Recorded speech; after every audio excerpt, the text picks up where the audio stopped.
Megastar Shakib খানের upcoming cinema তাণ্ডবে থাকতে চলেছেন এফএস নাঈম। হ্যাঁ, তোমরা ঠিকই শুনছো। আমরা তো এটা বলতেই পারি, 80% শিওরিটির সঙ্গে এটা বলতেই পারি যে এফএস নাঈম আছেন। আমি প্রমাণ সহ বলবো কেন বললাম এফএস নাঈম আছেন তাণ্ডবে। সাকিবিয়ান ভাইরা বোনেরা, আমার মনে হয় এটা তোমাদের বেশ কিছু জনের কাছে খুব আনন্দের খবর। শরৎ মিউজিক বেঞ্চেস টিমের কাছে তো এটা খুবই আনন্দের খবর, কেননা বেশ কিছুদিন ধরে মেগাস্টার শাকিব খানের ছবিতে এফএস নাঈমকে দেখতে চাইছিল অনেকে। এফএস নাঈম তাণ্ডবে আছেন এটা জানতে পেরে খুব খুশি হয়েছি। হ্যালো আমার সাকিবিয়ান ভাইরা বোনেরা, চলে এলাম আরও একটা নতুন ভিডিও নিয়ে। আশা করছি তোমরা সকলে খুব ভালো আছো। পুরো প্রমাণ সহ কথা হবে কিভাবে বলছি যে এফএস নাঈম আছেন তাণ্ডবে। তার আগে বলি, জাস্ট এটা আমাদের একটা চাওয়া বলতে পারো, এফএস নাঈমকে দু ধরনের ক্যারেক্টারে ভাল লাগবে।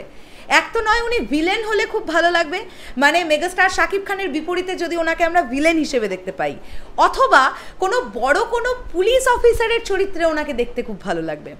ওনার যা ফিজিক বা ওনার যা ফেসের যে প্যাটার্ন, এই দু ধরনের ক্যারেক্টার ওনার সঙ্গে খুব যাবে এটা মনে হচ্ছে। তোমাদের কি মনে হচ্ছে সেটা কমেন্ট করে জানাও। এইবারে আসি কিভাবে বলছি যে এফএস নাঈম আছেন তাণ্ডবে। তোমরা খুব ভালোভাবেই জানো, গতকাল কিন্তু তাণ্ডব টিম রাজশাহীর শুটিং কমপ্লিট করেছে। এই আপডেট আমি তোমাদেরকে দিয়ে দিয়েছিলাম, এবং হোটেল থেকে বেরোবার সময় একটি রিল ভিডিও ভাইরাল হয়েছে, যেখানে আমরা দেখতে পাচ্ছি মেগাস্টার শাকিব খান, সাবিলা নূর তারা আছেন এবং মেগাস্টার গাড়িতে উঠছেন, এবং একটি গ্রুপ ফটোও কিন্তু সোশ্যাল মিডিয়ায় ঘোরাঘুরি করেছে গতকাল থেকে। যে হোটেলে মোস্ট প্রবাবলি তাণ্ডব টিম ছিল, সেই হোটেল থেকে তাদেরকে একটি সম্বর্ধনা দেওয়া হয়েছে। কিছু ছবি অ্যাটাচ করি। প্রথমেই আমরা দেখতে পাচ্ছি যে ছবিটি আমাদের মেগাস্টার শাকিব খান, এবং এই যে হোটেলের নামটা দেখতে পাচ্ছি হোটেল এক্স, আমি যদি ভুল না করি, পেছনে লোগোটা দেখতে পাচ্ছি। মেগাস্টার শাকিব খানকে সম্বর্ধনা দেওয়া হচ্ছে, এবং হোটেলের যারা কর্মকর্তারা বা ম্যানেজার তারা প্রত্যেকে আছেন। এইখান থেকেই আমরা বলতে পারবো যে এফএস নাঈম কিন্তু আছেন তাণ্ডবে। কেন বলি, পরবর্তী ছবিটাই দেখো, এফএস নাঈমকে সম্বর্ধনা দেওয়া হচ্ছে। তোমরা দেখো, এফএস নাঈম একটা ইয়েলো কালারের শার্ট পরা আছেন, ওনাকেও সম্বর্ধনা দেওয়া হচ্ছে হোটেল এক্স থেকে। সেম জায়গা থেকে তোলা।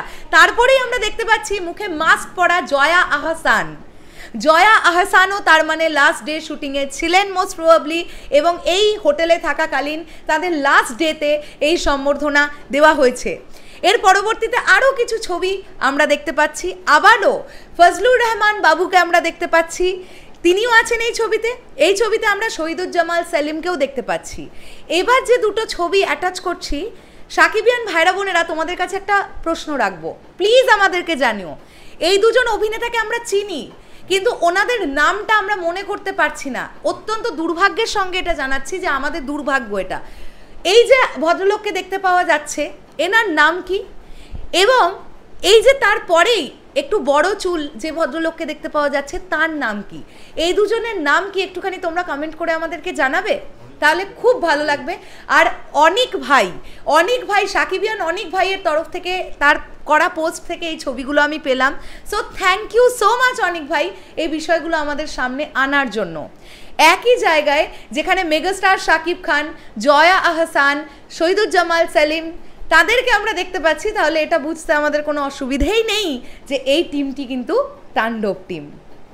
শেষ করলাম ভিডিওটা, আসছি আবার খুব শিগগিরই নতুন কোনো ভিডিও নিয়ে। আজকে কিন্তু অলরেডি মে মাসের 8 তারিখ, কেন জানি না আমার মন বলছে কামিং 7 দিনের মধ্যে আমরা তাণ্ডবের টিজার পেয়ে যাব।